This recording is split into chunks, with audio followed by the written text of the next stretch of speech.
Kara goes out into the yard and takes up the hose. At that moment, a car slowly drives up to the house. A stranger comes out of it and, noting that there are no adults nearby, approaches the girl. He takes out an item that looks like a weapon and orders her to be silent and obey in a cold voice. Then he brings her to the car and makes her climb into the container. Meanwhile, Jess, having finished the shower, goes out into the street, but there is no girlfriend anywhere. The kidnapper takes the punishment to a deserted place, opens the trunk to get the rope, and at that moment, the girl flashes the thought of escaping. However, the plan remains only in her thoughts. Understanding that resistance can worsen the situation, Kara decides to obey. The man connects her hands and inserts a gag. Meanwhile, the alarmed Jess calls his mother punishment and talks about her disappearance. The kidnapper brings the girl to his home, takes the gag, and orders to be silent. He leads it to the bedroom, asks about family, study, and friends, demanding that she call him a daddy. A threat is heard in his voice. Submission becomes the only chance of Kara to freedom. He later makes her lie on the bed, takes off her outer clothing, and leads to the bathroom. All this time, Kara is trying to remember the smallest details: the smell, objects, wallpaper on the walls. At the same time, her mother contacts the father of Kara. Later, she and Jess communicate with the police officer, insisting that the girl could not leave herself. However, the policeman only shrugs, considering this to be an ordinary shoot. The kidnapper gives Kara his t-shirt and begins to talk about himself, about the service in the fleet and work with equipment. He clearly loves to speak, and Kara listens, remembering every word, every clue that can return freedom to her. He promises that if she is obedient, he will let her go. He offers her a cigarette, but the girl refuses. The man immediately recalls that she is obliged to comply with his requirements. In the afternoon, they watch TV. Kara notices cells with animals. She pretends to be interested in his work, and he says that he no longer serves, and now he is busy with compressors. Kara retains everything that can be useful in memory. He promises that he will let her go soon, but first he wants to watch a film with her. In the evening, Kara asks for permission to use the bathroom. He permits, but leaves the door open and does not lower her eyes off her. Even to wash her hands, she has to ask permission. Later, he is going to cook dinner. Kara refuses to eat that he is angry. To smooth out the situation, she offers to help around the house, and he agrees. During cleaning, the punishment is suitable for the refrigerator and notices a glued sticker with a dentist number. She tries to remember him, as well as a calendar with notes. Each fragment of this room can be the key to salvation. At this time, the kidnapper is watching her. Suddenly, he demands that she take off a t-shirt. Meanwhile, Kara's mother goes to the station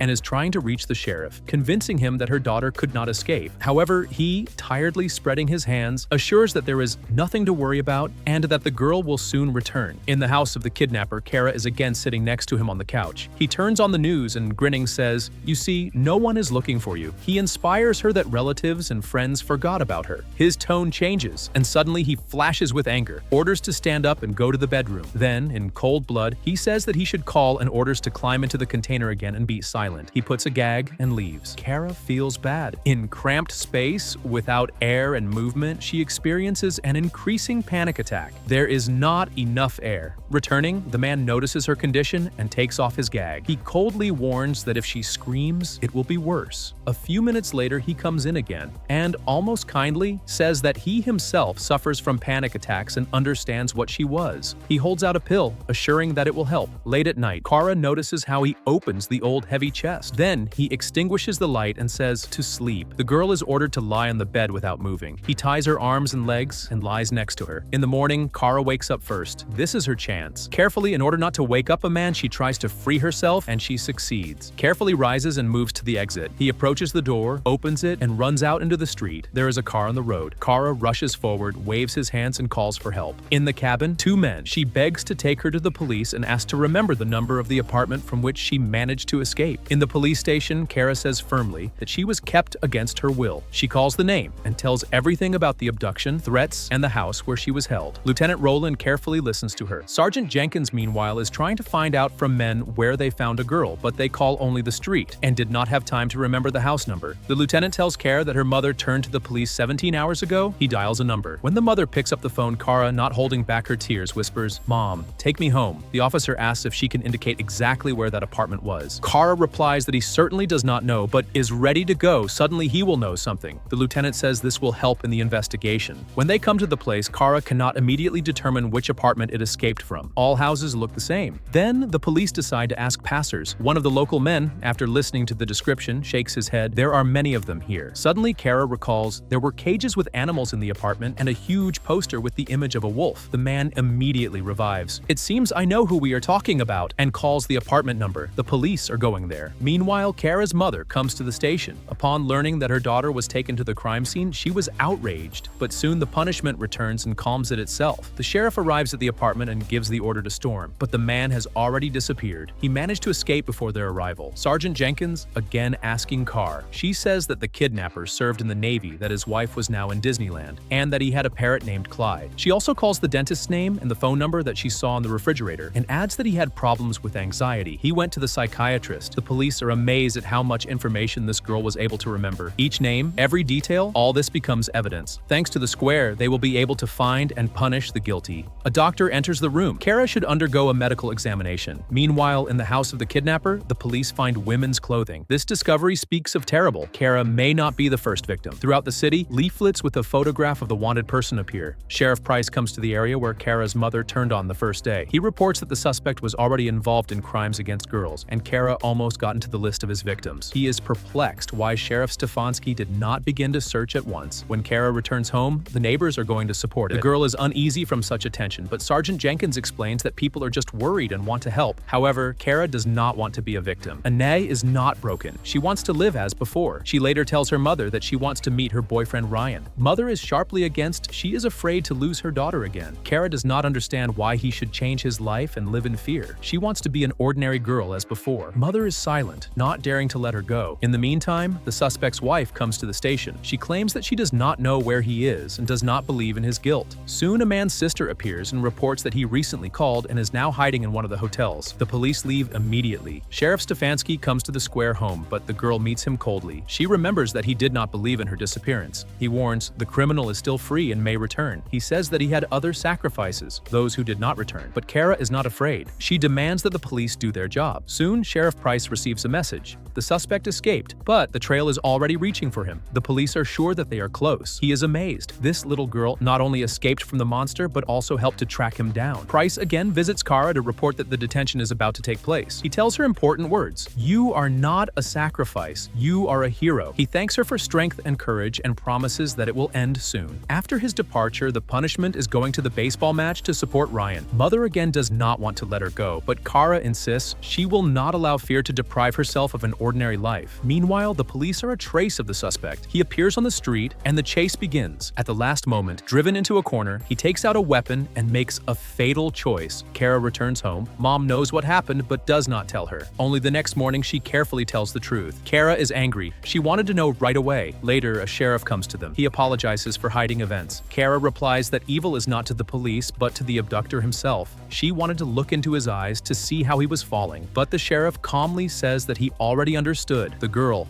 won him. Now, the Square does not need to testify in court and her mother may finally sigh. The sheriff looks at the girl with a smile and says, "In my life, I have not met anyone stronger. If you were older, I would immediately take you to the police. I also advise you to watch other videos on my channel. Good luck!"